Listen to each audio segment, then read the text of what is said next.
Welcome back to the Worldwide Reds, a global Manchester United podcast. Today we're diving into a massive topic for collectors, how to deal with scammers, spot fakes, and building collections you can actually be proud of. We'll be talking about everything from networking with other collectors and meeting players for autographs to whether conditions really matter, and of course, those crazy stories that come from the hunt itself. So if you ever wondered how to tell a genuine signed shirt from a dodgy one, or what it takes to wait hours for a player's autograph, you're in the right place. Here we go. We've got Paul back in the house. We've got Jordan, and we've got Justin Galea making his debut. Welcome to the pod, gents. How's your day been? And let's get into it, eh? How we been, boys? All good. Rocking and rolling. Rocking and rolling. So the first thing I want to get into here is I don't want to dive straight into it. What I want to do is I want to talk about Paul, how he became a Manchester United supporter. He's met a lot of players. He's a big collector. He's a season pass holder for, I think, 20 or 30 years. Would that be right, Paul? Is that going to make you sound old? And the rest, but yeah, near 40. And the rest. So he's been there, done that, and he's been to some unbelievable games. I have many chats with Paul about this because whenever I've got a ticket, I always show Paul and I exchange tickets all the time about what he's got, what I've got, and Paul always goes, "Oh yeah, I was at that game and this happened and that happened and this happened." So I'm really intrigued to get into Paul and see how his journey over his years at Old Trafford and away games as well are going. And now he's living in Australia. So how he became a United supporter in Australia and getting up in those early mornings. Lead the way, Paul. How long have I got? Have you got a 2 hour slot for this story? But no, I could talk and talk and talk. But ultimately, I'm like a lot of kids, I guess. You get into football as we call it in the UK, rather than soccer, not so much. But yeah, you get into it at school, talking to your schoolmates. You see mates with. In those days, it was lunchboxes with Liverpool or sports bags with United on it. The occasional Derby County because they were kind of winning things at the time. Obviously, Nottingham Forest as well. They were, I'm showing my age here, but you kind of, you kick a ball around in the playground. You kind of start chatting about these things. And I can remember quite vividly one Saturday afternoon being at my grandma's. And we were watching football scores, and she started recounting tales about how she used to travel from Cheltenham up to Manchester in the sidecar of my granddad's motorbike. My granddad died before I was born, so I never actually met him. But she was telling me about and probably a 3-4 hour journey.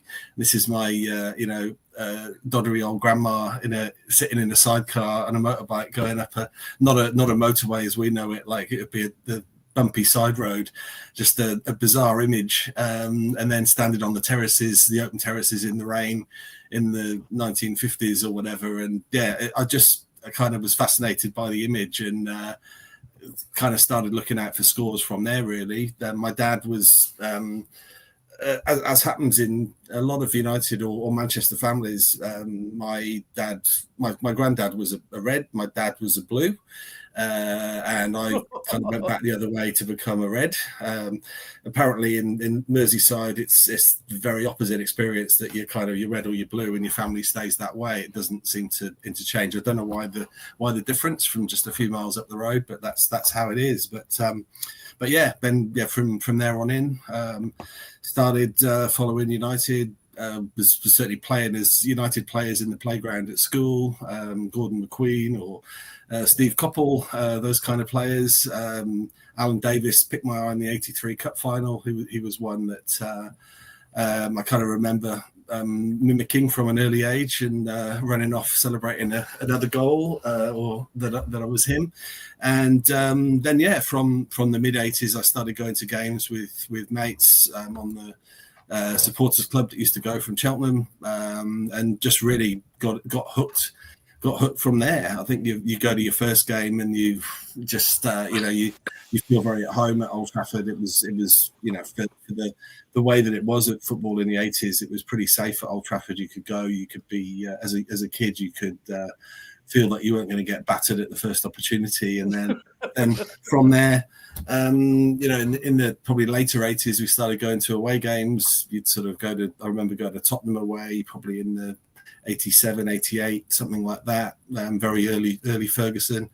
Got hooked to that element of it as well. The away game experience is very, very different. Trying to sneak into pubs as a 16, 17-year-old and have a few beers beforehand and that kind of stuff. It was what you could do in those days. And it's all character building. And, from there you build up a group of mates that do it. I fell in with a group of lads who had a minibus.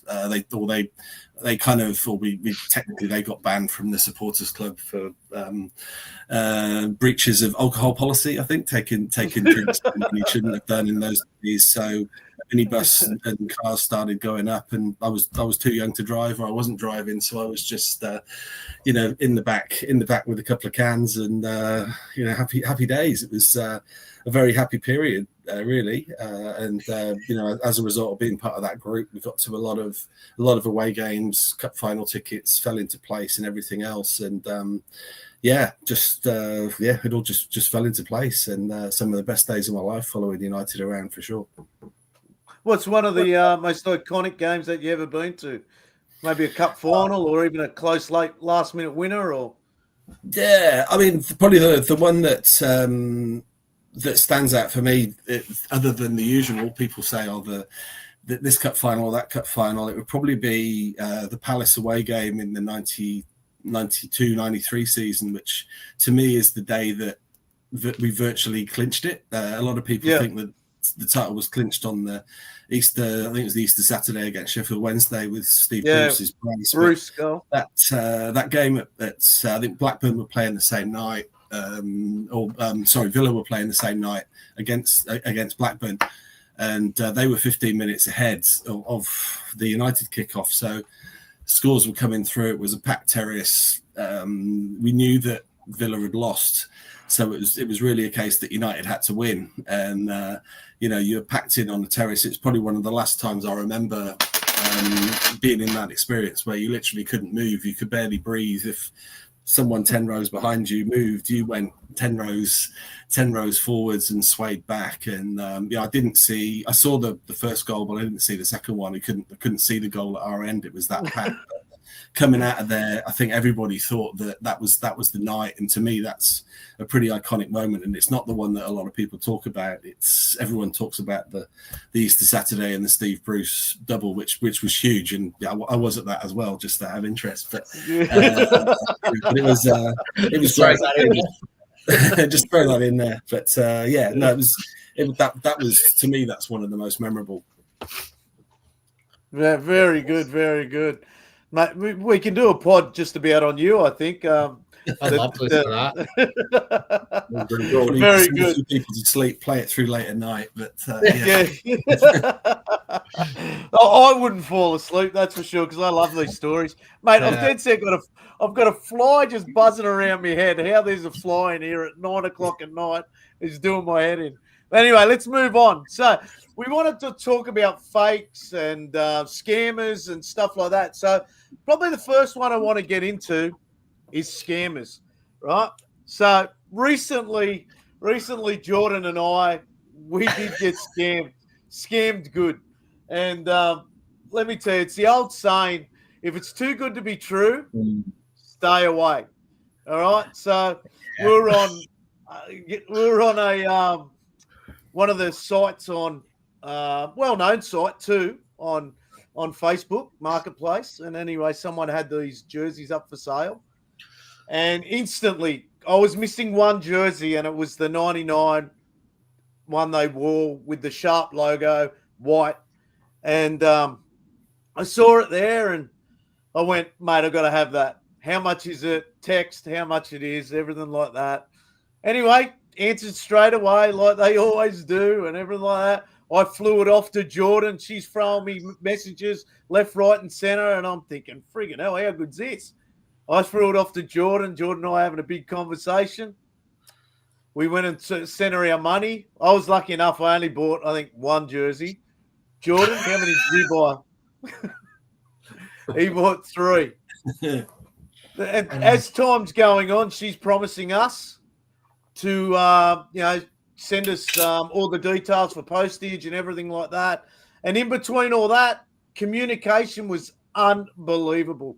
So, which is why we didn't think you got scammed, because she was responding to every message. She was chasing things up. She was like, honestly, you'd message her and 10 minutes later, you'd have a response. But a lot of times it makes sense towards the end, did it? Yeah. So, the scam is so. You just be aware of them. It's nuts. This lady gave us, and the only way you can transfer money now is by having an address.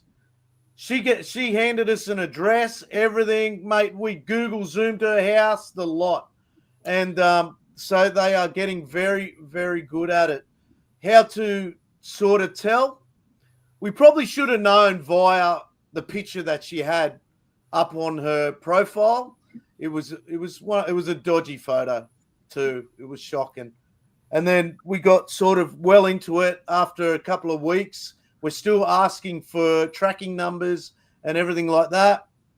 And sure enough, she threw in a dodgy tracking number for Royal Mail, and we're putting it in. And I'm writing to her saying it's not coming up, everything like that. She'd come back with another excuse. Jordan's in the meantime trying to ring the cops, and I was having a Jordan, bar. Yeah, it's a tough one with scammers. But when it comes to like fake jerseys and fully signed jerseys and fully signed jerseys, I'm one to stay away from them. I don't know about you guys, but I always find it hard to believe that fully signed jerseys, unless they're from the club, the people that are selling them with these made-up certificates, how did they get the whole team together? That's my concern. So I've seen a lot around. I like to get the autographs myself. I don't know about you, blokes. How do you go about it? Jordan, you're a big jersey collector. So I'm big on pretty much the only company that I'd let authenticate any signed jerseys now is Beckett, and it has to be Beckett witnessed. So on their website, if you go in, there'll be a code on their stickers, and it'll give you type that code into their website, and it'll come up with exactly when it was signed, what date, the player, where it was signed at, all the information based on the actual jersey itself. It'll tell you even if the jersey is real, if it's fake, all that stuff. It'll have photos sometimes of the player signing it. Because now it's come out that like the JSA, PSA, all those other companies that we thought were quite good at authenticating stuff have all been getting what's the word I'm looking for, where people are falsely making up the certificates and selling them as that. So I pretty much only buy Beckett witnessed, or it has to be from someone I know and trust that has got it signed themselves, which is, again, hard. But there's too many videos now going around of people getting autographs and people using that and screenshotting a photo and saying, oh, I got this signed at this game, blah, blah, blah. But it's just they've signed the jersey in the same spot. Like I was looking at one probably 6 months ago. It was a Mbappe signed France jersey.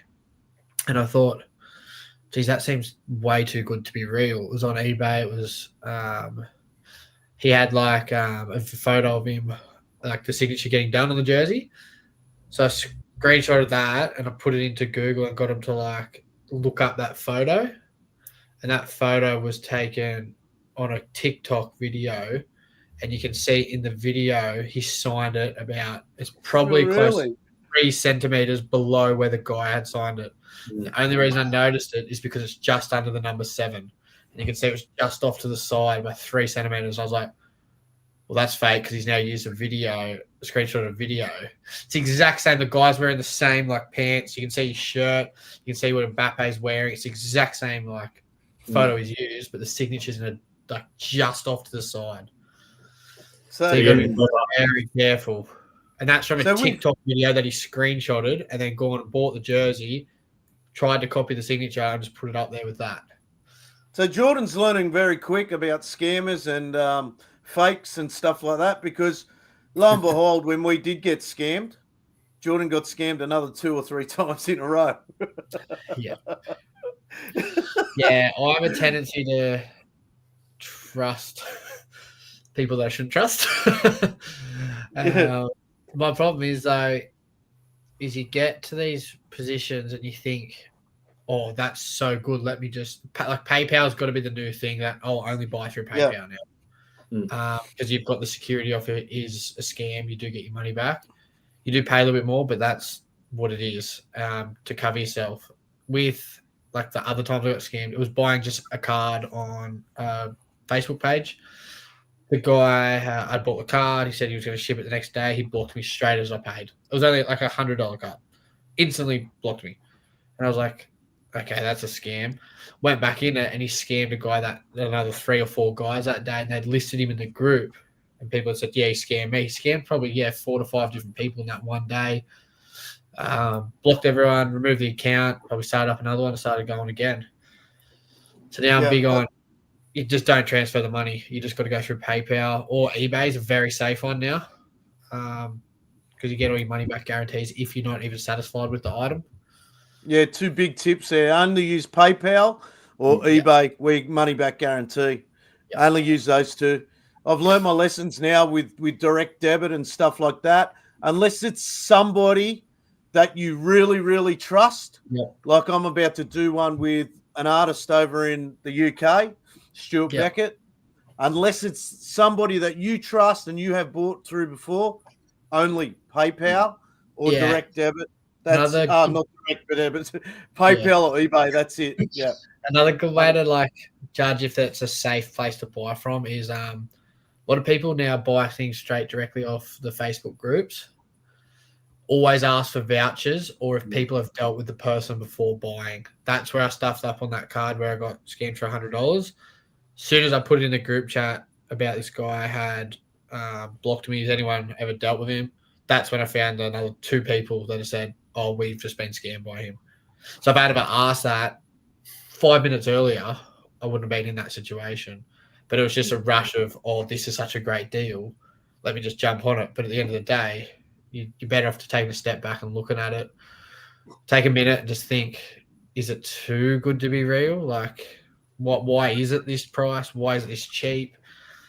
Like, unfortunately, in the world we live in with collecting and how much we all love it, it's a very expensive hobby, especially for the right stuff.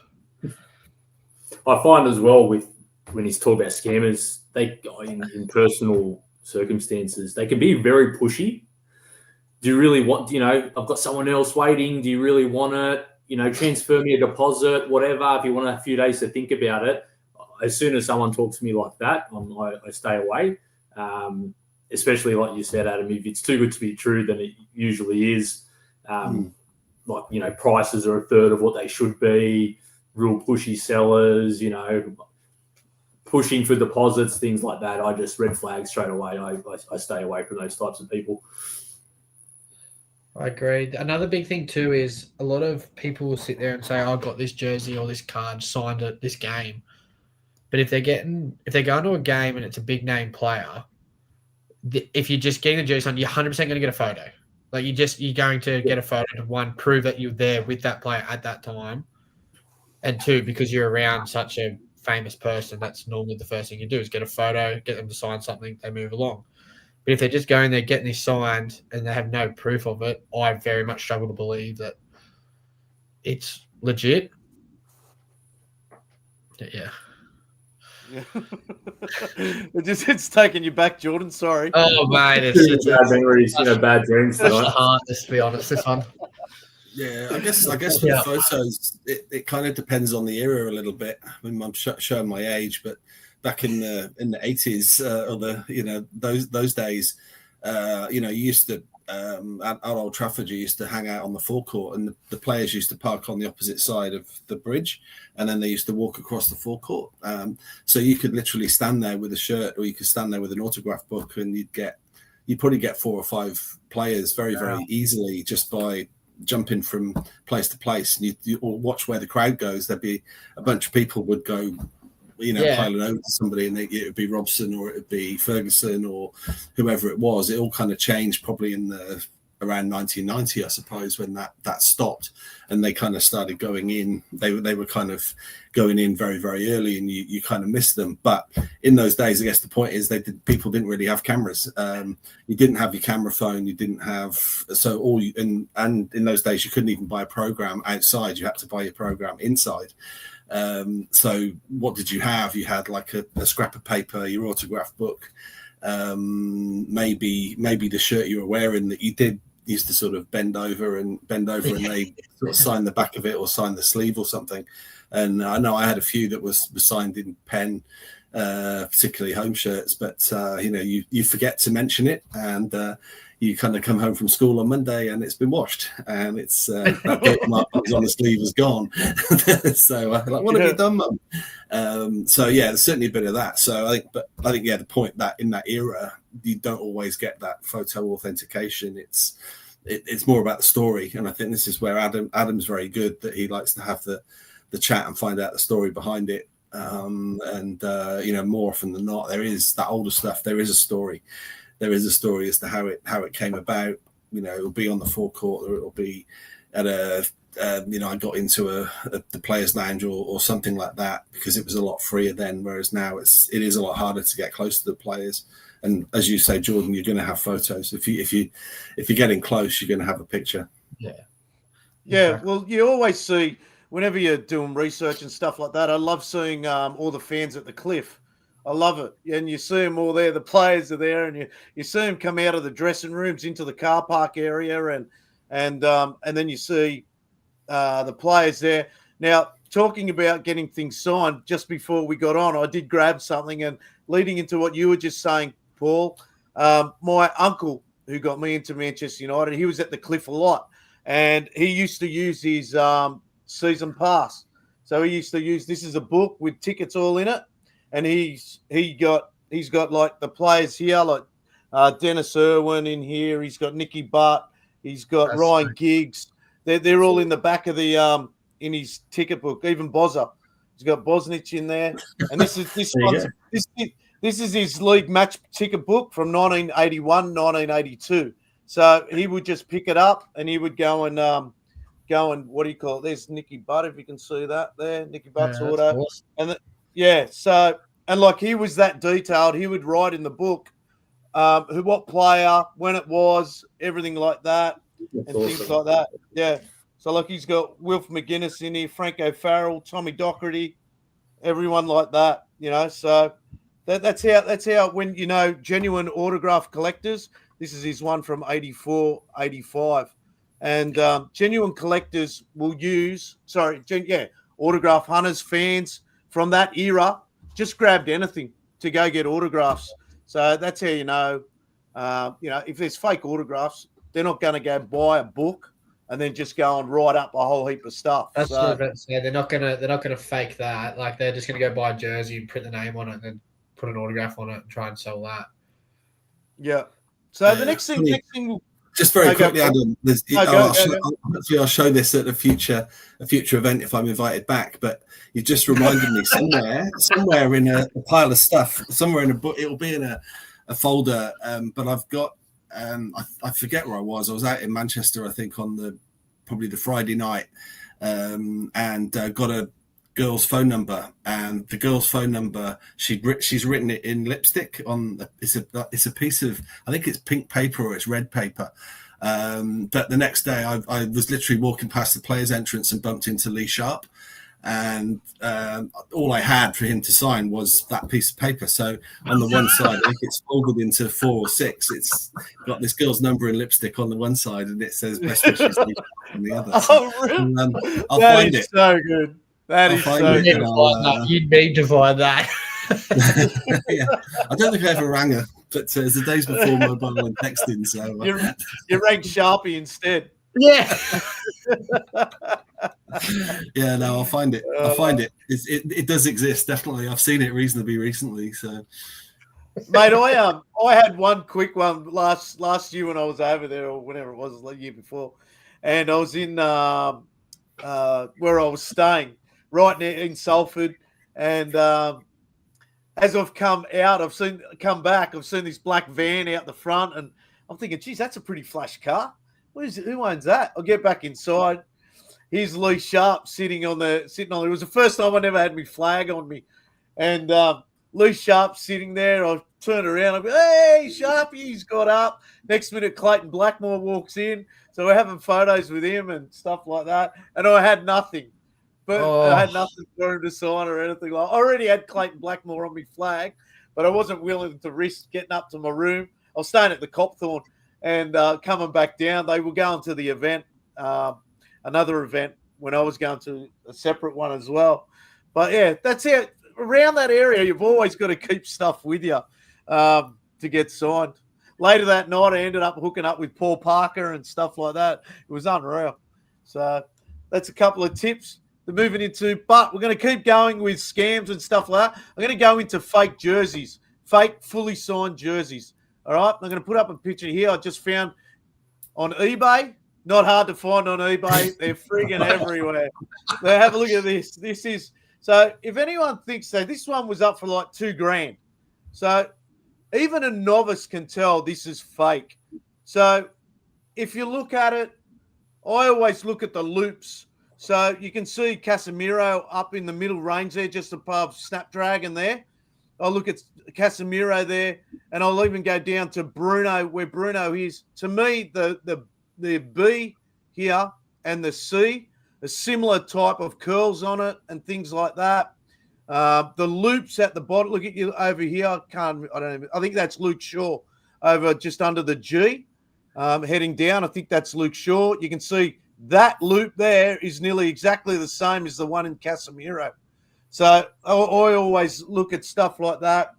They don't look real quick either, the signatures for mine. When you get used to looking at signatures all the time. Paul's very good at it. Whenever I can't pick one out, I always message Paul. So I've got another one here. It's always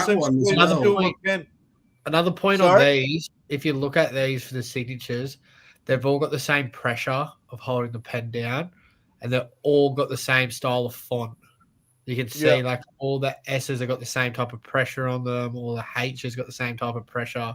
Like no two people write the same. So this is it's too neat. None of them overlap. There's no. Yeah, they've been spaced out very well, haven't they? It's spaced out very evenly. It's not like it's it stinks stinks as soon as you look at it. Basically, it's an eyesore. Like I've warned people about jerseys and stuff like that. Unless fully signed jerseys for me come straight from Old Trafford, stay away from them. I mean, in saying that, I've got jerseys that I have got signed personally myself, but it's taken years and years and years to get. They're not fully signed, but they've got 6 or 7 signatures on there. But I've always, as you said before, Jordan, you take photos. I always take photos whenever I meet the players. Yeah, so I've got they're horrific. Signed team jersey in my collection, only one out of the 400 jerseys I've got, and it's signed by the entire Real Madrid 2016 team. And the only reason I know that is authentic is because the person has got a photo at an event with Madrid with every single one of the players individually that is on the jersey that I bought from him in Spain. You need massive proof. So he's got the photo with Ronaldo, he's got the photo with Modric, Sergio Ramos, they're all on there. And I asked for everything and you can see on the actual jersey, a lot of the signatures, as you said, Paul, they actually overlap and wrap into each other because the players just signed it, hasn't really thought about how much space is there. There's under the Madrid badge, there's 2 signatures that go into themselves. It's Casillas's and I can't remember the other one. And I was like, it just looks a bit more real to the eye because it looks like they haven't planned it out. But other than that, I don't have a single other squad signed jersey in my collection because I just find them so hard to prove that they're real. Yeah, I think with this one that we're looking at now, you can almost pick the order that they wrote them in. It's like the person sat at the table, and it's like, oh, Wes Brown in the middle. Then they've done Alex Ferguson right underneath, and then they've maybe moved the shirt around a bit. It just feels like they've not even changed the pen. It's just the same pen, the same font. Move the shirt around a little bit, and just done it all. You wouldn't touch that with a barge pole. Well, but you can actually see put it on the wall of your pub. Yeah. Well, you can actually see where the Wes Brown is. It actually looks like a circle. So you got David Beckham to the left and Nicky Butt to the right, and there's actually a circle. So you'll see the spacing around it. You can see that, like, Beck's horrible signature. It's terrible. Like, you got Andy Cole down the bottom here. Like over to the right looks like Gary Neville, and then just above him he's got Roy Keane. So you can see it. Oh, it's horrible. It's fucking a good point for people too when it comes to checking if they think a signature could be real. Is Google the player's signature and get an image of it, and just look at about 10 to 12 different autographs from that player and see if it even remotely looks the same as well. That's what I think Adam's helped me with, because I'm not very good at knowing people's autographs, so I tend to go to him, and he probably goes to Paul. But it's a good way to just get your head around, like, if you're buying and looking for a certain player or a certain jersey with a certain signature, to do your research before purchasing it, because, like, you can tell by the way they even hold the pen, the pressure of, like, what letter they're writing and things like that. Yeah, people don't realise too, there's actually auto machines as well. So be aware of them. They can sit a jersey down, and then there's machines with pens on them, and they can actually sign them as well. Even Manchester, so there's I forget, they're called pen auto machines or something like that. But even Manchester United has done a series of envelopes, and these were done by the pen auto machine. But they actually tell you on the package that that's what they are. So anything from Old Trafford, they're going to tell you whether it's a genuine signature or it's not a genuine signature. So, and that was a series through the post office as well. I think it was. There was a B, and C series. And, like, the signatures are good, but even that pen auto machine couldn't do the signatures properly, because some of them in that series are horrific. They are shocking. Yeah. The pen never had the same force all the way and everything like that, but they're always in the same position on the envelope. So, yeah, this is how you become when you live your life through autographs. Well, I've got a live example I'll quickly show you guys. I was probably 15 years ago, very impulsive buy on eBay, right? Love the jersey. I think it was at 10, 11 or 09, 10 with the Rooney signature on the back. Again, certificate of authenticity, A4 paper with a little logo printed on the top of it with a nice font. And funny enough, my mate bought a full team signed jersey. And it's like someone put a ruler and just wrote 1, 2, 3, ruler down, 1, 2, 3. So I was like, perfect. It's like, yeah, they were just now looking back, have a laugh about it. But it's, there's a lot of people trying to sell them fake ones. Yeah, definitely. No.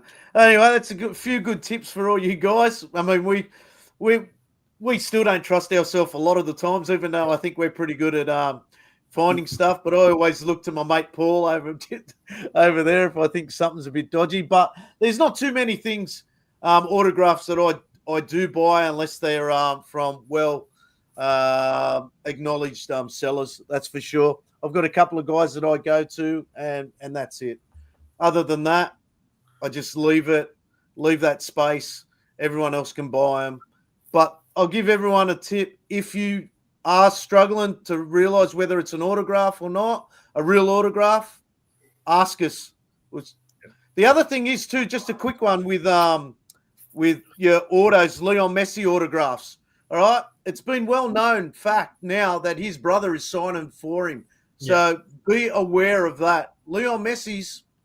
I don't know how you can tell, But yeah, his brother's That been L, signing for him for when a he does while. the L for Leo, it loops a lot more when his brother's done it. When he does it, it's a lot more. It looks like a triangle when it goes back up. So even with that jersey there that's signed by him, that comes with photo proof from the date and everything through Beckett itself of that being signed. And that's the only messy thing I will ever buy that is signed because I do not trust it that his brother hasn't signed it. Like, it's just, for the money you spend on these things, you want to make sure it's legit. Yeah, definitely. Always make sure. But it's hard now too. Like, even grading cards, you hear stories now of PSA and that getting paid off to give bigger grades and stuff like that. So it's a bad world out there, even in the collecting game. They're I'm all sorry trying to to say. scam, aren't they? Yeah. So as we talk about on our last collecting podcast, make connections with people. There's no better way to collect than getting connected with people. That's why Jordan and I are putting this pod on. We're going to try and do it weekly, but we want people to come to us or have networks outside of that. And I know on Instagram, we all connect. All the card collectors all connect on Instagram. We all chat to each other. We what do you call it? Once one card collector's following someone, we all end up rapidly following each other, which is great. And I see we're on Instagram tonight as well, live. There's a lot of the card collectors in the chat here tonight too, and memorabilia, which is great. So thanks, guys, for following us and sitting on this. If you ever want to come on and talk your collection, feel free to come on.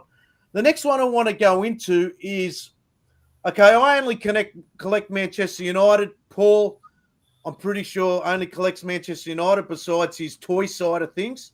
Jordan, you collect a lot of different clubs. And Justin, you collect basketball and Manchester United. I don't know, do you collect other stuff, Justin? Yeah, not so much basketball anymore. That's more when I was a kid. I guess now I really enjoy the Formula One, so I've got a few cards in Formula One, but mainly Manchester United. Yeah. So how do you two find it? Like, Paul and I are sort of at a pause where we can go, yep, we only want United. That's all we want to collect. So we're satisfied with that. But you two are happy to go on and get other stuff. I feel sometimes like a lot more expensive at times as well. So your head's rattled big time, 24/7. Tell me about that. Well, I'll jump in. I guess I've learned very quickly. So I've always been a memorabilia purchaser from a younger age. Only more recently with cards. I think that was your fault, Adam. I think you might have got me. Sorry, on that probably about 18 months ago. So I only really buy auto cards of Manchester United. I don't buy raw, unautographed or numbered cards or anything, which I probably will start to. But I really like the autographed cards. So that's all I've got at the moment. I find, and I've learned very quickly with Formula One in particular, I've bought into a lot of breaks through Whatnot and different shops and things like that, for the chance to get a hold of something which becomes very expensive, right? So I've learned very quickly, if you're collecting one particular club or one particular driver or whoever it might be, save your money and just buy what you want in terms of a particular card. You can waste a lot of money in breaks and things like that, which I've learned. So yeah, that's the avenue I'm taking now. I'm just putting my money into cards that I want, particular cards, particular players, and not risking it for the thrill of trying to pull something that the odds of you getting are very minimal. I'm pretty similar as well in that regard, whereas I don't buy product. I don't go in breaks. I don't really even tend to go in the Razzes anymore. I just want to buy what I want, which, because I watch so much football from all around the world, and to pick up things and have teams in other countries, nothing will ever compare to Manchester United. No other club will even come close. But like AC Milan's been a club that like both me and my mum have always loved. So I've always collected them as well. I've always been collecting from the jerseys. It's all started from when I was so little with jerseys. So I have like a addictive personality trait where I'm all in with it, or I'm not in at all. And when it comes to collecting, like I am all in. But yeah, it's I love it. I love the whole thing. The only thing that I've got to start being careful with is like how far do you go with stuff that's not like considered a PC item. Like I have a couple of players that I like to just completely like PC. And I've got like very high end cards of them from like 1-of-1s to out of 5s to rookie autos, things like that. And then I have my Manchester United stuff. I have my AC Milan stuff. I'm also a City FC fan. So I try to get as many autographs in person from that club because they're obviously a lot easier to obtain. But with the jerseys, I buy the jerseys based on if a player like, say for example, Harry Kane left Tottenham and went to Munich, and he had a brilliant season there when Leverkusen won the title, and so because it was like I don't have a Tottenham jersey. I've only got a Teddy Sheringham Tottenham jersey, I believe. I bought a Harry Kane Bayern Munich one because he went over there, went to Germany, and it was a thing to like always makes you remember some part of what that season was in like a different way instead of it just being Manchester United. Does that make sense? Mm-hmm. Yeah. Like I've got every single Cristiano Ronaldo home jersey he's ever played in, except now his rookie jersey for Manchester United, which Adam told me today. Which that's something that I've just always collected. I've got every single one of his home Madrid ones, his Juventus ones. I do have to get his Saudi one from last year. But things like that, like I have little personal collections inside of the bigger collection, which then obviously adds. Like I've got probably close to 40 to 50 Manchester United kits in that collection, 30 Sydney FC, 30 AC Milan. Like I also love one of my big things now is match worn jerseys. I think they're when you're in trouble, Jordan. All I can see is trouble. The match worn jerseys are a lot different though because they have so much value towards the game that they were played in. So if there's something special that happened in that game, like, and the players actually worn the jersey. So I got one from Sydney FC last year, and it's a from the what's the round called where they have the rainbow colours. Yeah, what's that? The rainbow colour. It has like the rainbow colours all through their jerseys and stuff. Yeah. I can't remember what it's called, but from that round, they only get issued with that once per season. Yeah. So that's like a reason to pick that one up for me. I don't know. I just like collecting stuff that it's a bit rarer, not as everyone has. But then I've also got like your typical. I've got a Mbappe like World Cup jersey. You know, your typical ones, the ones and things like that. I've got a question here from Elliot, and I'll throw it to Paul because Paul's obviously you people don't understand what Paul's got. It's unbelievable what this guy's got. So I'm going to throw it to you, Paul. This is from Elliot. Do you guys have some advice for the community who are wanting to dabble in collecting and how to begin without breaking the bank? It is a good question. I mean, I think ultimately the way to not break the bank is you've got to pick your lane and stick to it. Be very firm in what you want to do. If you say I want to collect Manchester United, it's a massive area, and there's all sorts of stuff. You've got tickets, programs, autographs, shirts, brochures, books. There's all manner of stuff that you can go with. I mean, where I started probably was, and what I still probably crave the most above. I've got a few cards. I've got a few I've got a lot of programs actually, but probably what I crave the most is what I tend to call the social history type stuff. So flyers for matches, train tickets to matches that tell a story. You can buy match stubs on eBay. You can get a batch of match ticket stubs for not a great deal.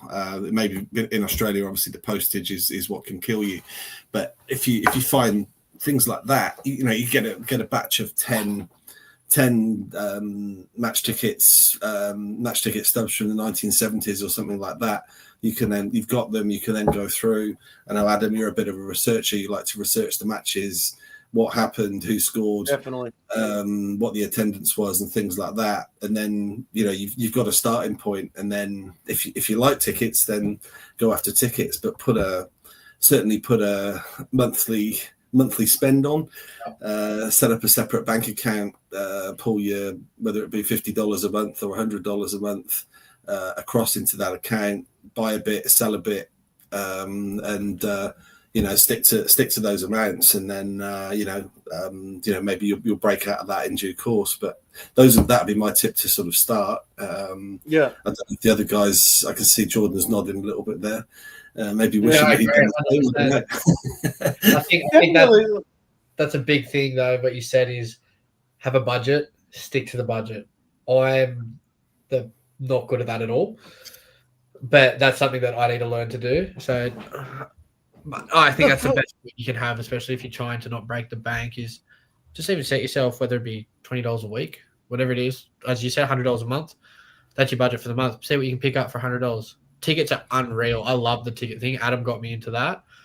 I love the whole idea of it's kind of like, to me, like a match-worn jersey. It has a meaning. You can see what happened in the game, who scored, the attendance, as you said, like the result of the game. Like, that's awesome to have all that information because you've got a ticket.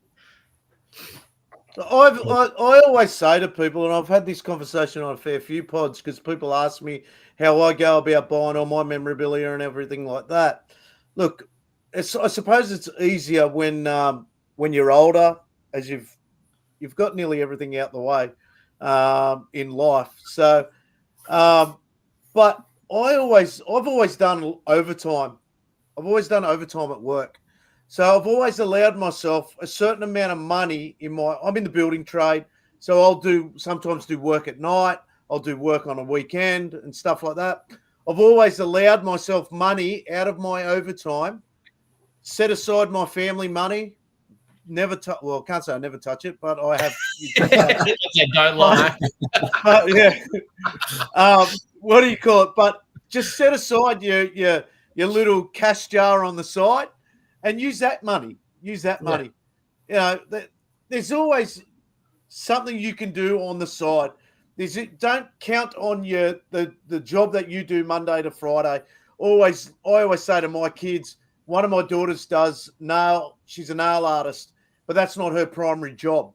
Her primary job is business.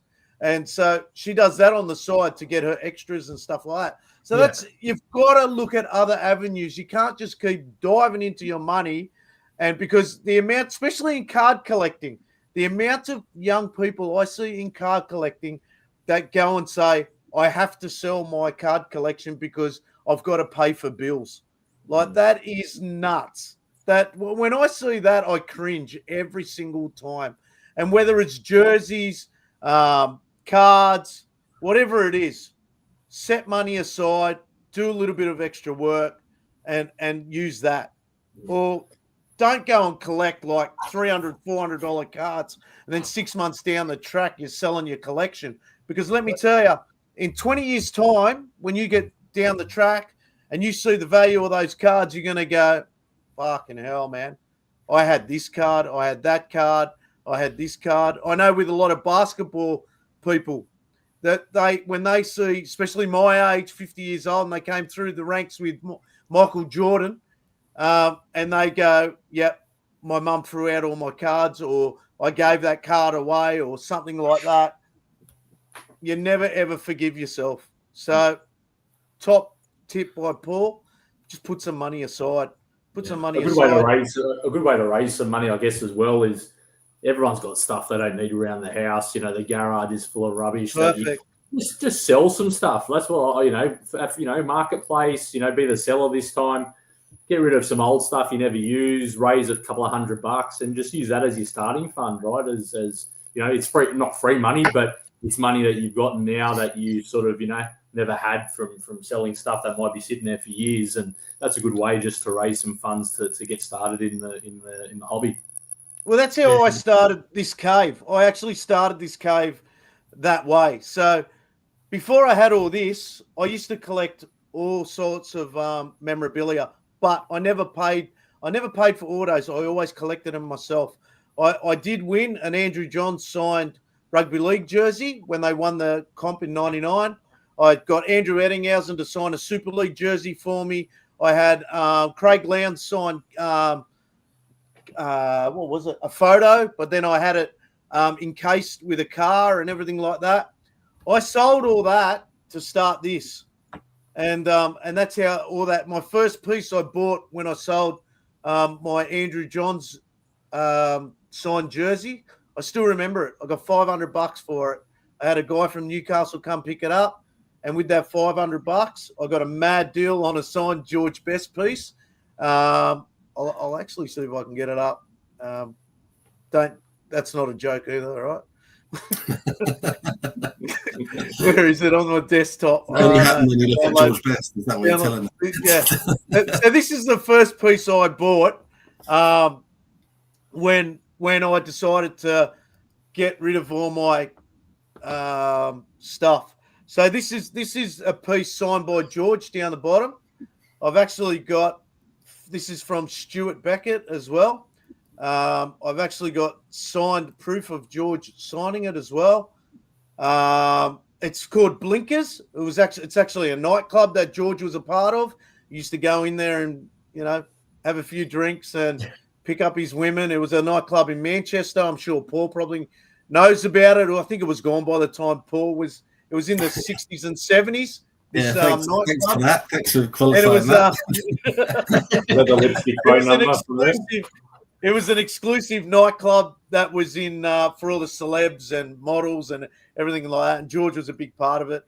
To me, I loved it. It was my uncle's favourite player. He looks like God in this pastel. And so that's what I did. I went to that, and then I bought another one with that. And this is George signing it here with his wife later on in life. Yeah. So that's the kind of stuff. So I can see Jordan's face right now. Yeah. So yeah.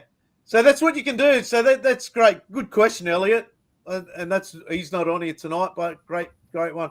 He's got another question here too. Any Facebook pages that you guys can recommend that can find reputable things from communities you trust? Yeah, look, the card communities that we're involved with are really good. SCA. I think what's it? There's Damien Ray Brown down. He's retro football cards. He's down brilliant. there. Yeah, he's brilliant. There's what are some of the Jordan? Some of the jersey sellers. We've got Football House down in Tasmania. Yeah, Football House if you go to a Facebook group that's really good is a Football Kits Australia or Soccer Jerseys Australia. Yeah. That's run by Football House. Yeah, he's great. That Tim. Yeah. We spoke about him last week, I think, and nothing on there will be posted that is fake. He makes sure you send through your product codes and everything before you can even list an item. So you make sure everything is legitimate on that page, and you can find some great deals on that page for jerseys. Some people just sell things just to get rid of it, and they don't probably understand the value as much in some things. But you will struggle to get signed memorabilia in terms of jerseys on that page because of the authenticating is so difficult these days that they don't want anything to be sold that's not legitimate. There's a few good sellers around, but mainly they'll all be in that group. Yeah, for jerseys, that is. Is it I should remember this name. Is it PFC? PFC? Yeah, down PFC Vintage. Yeah, PFC Vintage down in Melbourne. Fantastic. Yeah. Cult Hero as well. She doesn't do so much jerseys and stuff like that, but she does superstars, and she's actually messaged me just here on Instagram as well. She's just saying the heads up that Soccer Stars are releasing United players this season. So I think they're those little dolls, aren't they, Paul? Soccer Stars? Yeah. Is that them? I'm not sure. Yeah, I'm not sure on those. But anyway, so look out for those. Actually, we'll get her on. She's just opened a pop-up store as well, so look out for her. Cult Hero FC.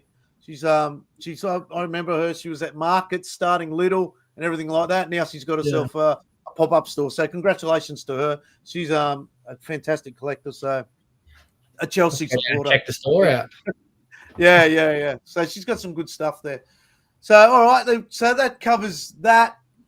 Let's wind it up here and let's look. I always love this part where we show off a few little things.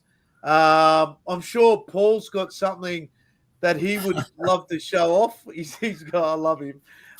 Justin, have you got something you want to go first, Justin? Yeah, I'll grab. I've got Ronaldo signed picture from his return up. Whatever you got, mate. But this is a bit sentimental. I guess today is my 14-year wedding anniversary. So on this day 14 years ago, my father-in-law, during the speeches, gave me this scarf from the 1968 European Championship.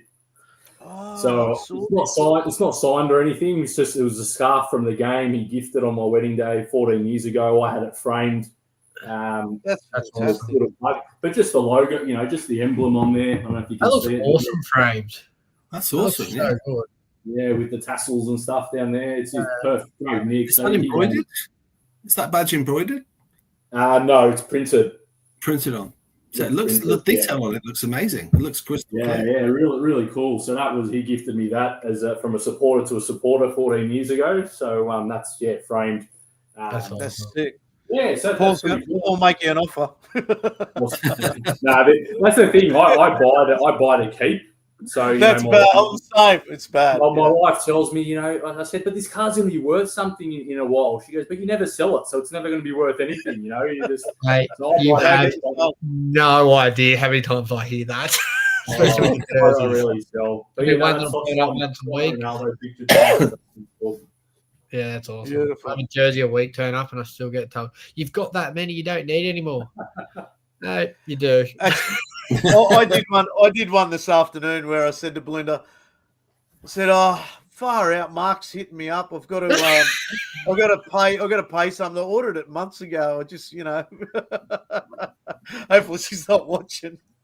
Order it months ago. I get me out of trouble all the time. I forgot that was coming. Do you remember that? Yeah. What do you got, Paul? So yeah, I said earlier just about how I quite like the kind of social history stuff. I'm not a big buyer of signed shirts or that kind of thing. If I do get that kind of stuff, I'll probably get it from because I buy it fairly infrequently. It would be from a store or a merchandise, a signed merchandise seller. Something that I've got quite a lot of are things like this, which are dinner menus. So yes, I ran this out. This is a charity sportsman dinner from 1994, a tribute to the championship sides of the 50s. So like inside it, there's some quite, I don't know if you can see them. There's some quite cool, probably rare photos. And then on the back, it's got the details of some of the names of the players, and some of the names of the players. I've certainly got autographs of those on scraps of paper or in autograph books and such like. But there's things like that. But I will round this out. I have this one. I was going to show you this, which I know before. This is my match ticket from the '91 Cup Winners' Cup final. Yeah. A lot of people, when you see them showing this, they'll show you the ticket. Whereas I'm sad, and I've kept that's my airline ticket.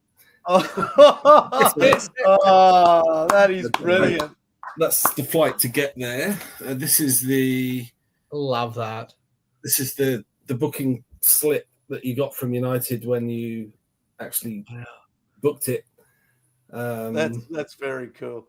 So when you were on the plane going across, on the plane they came around and gave you an envelope.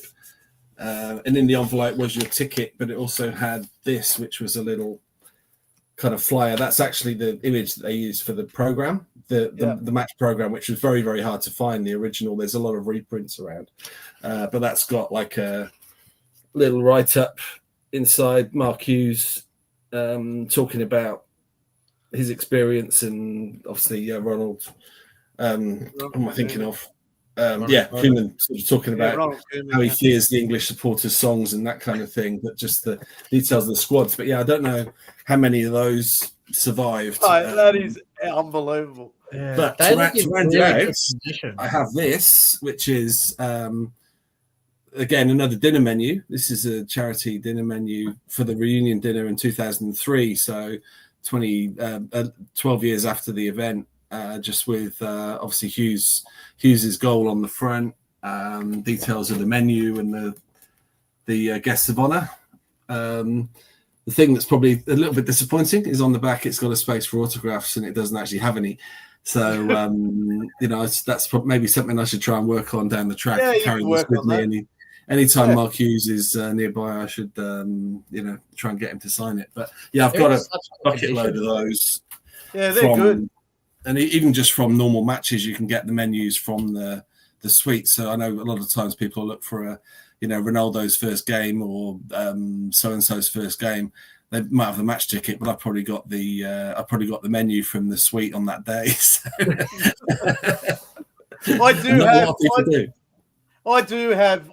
Every year being that I do speak with Stuart. Mark speaks with Stuart Beckett and stuff like that. And he does all the ex-players associations every year, and I always get a program from that. So I've probably got maybe the last 8 years of those. They're always very good. That's actually how I found one of my memorabilia pieces that I thought went missing, and Stuart was supposed to be getting autographs on it, and it ended up for auction. I found it in the back of the menu. Up for auction. But to Stuart's credit, he most certainly helped me out getting it back. So he's a legend, Stuart. But what I've got, but I do love those menus. Mark, you know what? There's actually dinner menus and things like that from the 60s. From the 60s, I think, all the way to the early 70s. And they've got everyone there. They actually had their name, and you could get their autograph right next to the player's name. They are unreal. I know a few people that have got them, and Mark recently got one of those, and I was admiring it big time the other day, especially when it's got Best Law and Charlton on it, and that team from '68. So they're really cool. The two pieces that I've got here, one's from Stuart. So this one is signed by Wilf McGuinness. So what it is the two youth teams, the class of 92 and the class of, I think it's 54, 56, could be 56. So when Bobby Charlton was a rookie, Wilf McGuinness was in the side and things like plays like that. And I ended up getting Fergie to sign it, Wilf McGuinness, Bobby Charlton. And over on this side, it's got Nicky Butt, David Beckham. I think I can't actually make them out. It's got Phil Neville, David Beckham, Paul Scholes, Ryan Giggs in that one. And I've actually got the photo proof of Wilf McGuinness signing it and Fergie signing it as well, which is fantastic. If anyone wants something like this, let me know, because they may be still around, and I might be able to help you get something like this. I just love this older stuff, especially when Stuart does. Look, in this photo, in this pic as well, I'll just show you. Paul Scholes actually has been added to this. So Paul Scholes actually wasn't part of this team. Paul Scholes was actually part of the 92-93 Youth Cup final, but he was part of obviously the class of 92, but he wasn't in that cup final for Youth Cup final in 1991-92 season. So he has been silhouetted in. So that's that one. And the next one I've got is, this one's pretty special, this one here. So you've got Sir Matt Busby, you got Jimmy Delaney, and you've got Sir Alex Ferguson. So when Sir Alex Ferguson's wife passed away, he started clearing out a lot of his stuff out of the home. And Stuart Beckett offered a few items from Sir Alex Ferguson's office, and this was one of them. So quite lucky. I couldn't knock that back. It was just like a little photo with three Scotsmen and I thought it was brilliant. I'm still on the hunt. Everyone knows I love a story. I'm still on the hunt to find what room this was in. So it took us a while to work out that this was Jimmy Delaney, because a lot of people thought it was Jack Crompton and stuff like that. So this was an event where a lot of the coaches came together at the end of the season, from what I gather. And so that's what I've got. Thank you, boys, for your for what you brought to the cave, or your collecting pod tonight. I hope everyone enjoyed it. I hope you enjoyed your debut, Justin. Thanks so much for having me.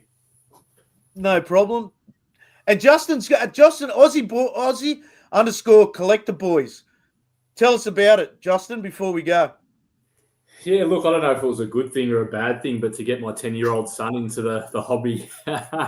So, we've got a few local shops, and, he used to go through all my basketball cards from when I was his age and things like that are still in the binders.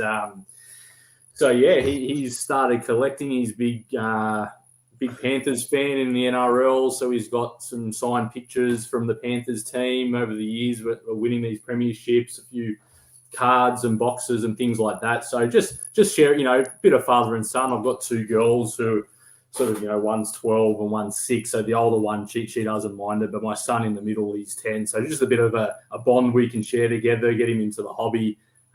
Poor thing, he started collecting Garnacho slabs and stuff because that was his favourite player. So they might be sold and reinvested his money into something else. But yeah, just something, something I can, relive my youth, I guess. That's sort of, brings back some memories of when I was a kid. Now that I can do it with my son. So yeah, I thought we'd share a page of, we used to open up some boxes of stuff and some, little figurines of the NBA ballers and things like that. So just get him in front of the camera, share what we've got. Mostly my stuff, but stuff that he's acquired along the way as well. So just something for us to enjoy as father and son. Look, we've had some big people in this on Instagram today. I'll just let you know because you guys can't see it. So we've had Wayne Barton in the chat. So if anyone doesn't know who Wayne Barton is, look him up. He's a author of Manchester United history. Go and buy his books. They're absolutely next level. Like, he knows the ins and outs of the Busby Babes, the 68, the 70s. This bloke is a huge historian. Get in there, buy his books. He's a top guy. I met him on my last trip at a function. Lovely guy. Go and buy his books. Wayne Barton, fantastic Manchester United historian. And we've also got Mr. Joe Madani in the house. This guy has been to Bex's weddings. He had Sir Alex Ferguson open his museum in Malta. Mate, absolute champion guy. I was fortunate enough when the last time I went to Malta, I went to his cave. One of the most lovely men you'll ever meet in your life. So, boys, we've got Dean Garden in there. Who else have we got in there? We've got Tony Haig, I think future son-in-law's father. So we've got a lot of people that are in our Instagram chat today. So the card Coven. So if anyone wants cards custom made, look at the card Coven. All right. I've got I've got an item here if you want me to show it. It's not exactly Manchester United. Go for it. That's fine. I don't know if you're about to see it actually. So it's a Paul Gascoigne England jersey. I don't know if you can see it. It says down here. It says to Geordie Love Paul Gascoigne. That's signed to me. So that goes up on that wall in the office. It's just another signed jersey. Obviously, that's what I love the most. So that's what I collect the most of. But I love ones that are signed to me as much as just having an autograph on something. So I feel like as much as the resale value of it isn't there, I don't plan to sell any of it. So I love the idea of having things signed to me. So when I got the opportunity to get that signed, I had to get it dedicated to me. He's one player that both myself and my mum love watching. I just think he's one of the funniest characters in the sport. Beautiful. What a player. Oh, Not mate, Manchester United, but I thought I'd just show that one off. it's all right. He did get us to come and play for United, from what I've heard. Yeah. Nearly was. And- Got off at a house at Tottenham, so his dad told him to take it. He told Fergie he was coming, and then he got a phone call and said, And I suppose that's good about. I know it's leading into something else. I suppose that's the thing with like Paul and myself. We're very lucky that we've grown up watching a lot of these plays, especially Gaza. Absolute characters of the game, even though their life went a bit south, but as footballers, unbelievable. The Maradonas, the Paul Gascoignes, the Gary Lineker, the Dutch players. Very lucky. We grew up in an era, I think, of the best football you could ever see. You had some absolute world star players back then. Yeah. Like some absolute world beaters. Yeah. We'll leave that for another pod anyway, boys. All right. Thank you for coming in again, and thank you for sharing your memorabilia and your advice for our fans, or you could say maybe fans. Dean Garden, are you a fan? Because you're going to get on this show, mate. All right. So people, go to YouTube. Please like, share, subscribe, do all that. I hate saying all this, but please go on there, do us a favor, and like the page, like our YouTube page. For us, it's not about making money. It's just about having a chat. Hit the notification button. I think I'm getting better at finishing a show. And so I'll talk to you later. See you later. Cheers. Cheers all. See ya. See you, boys.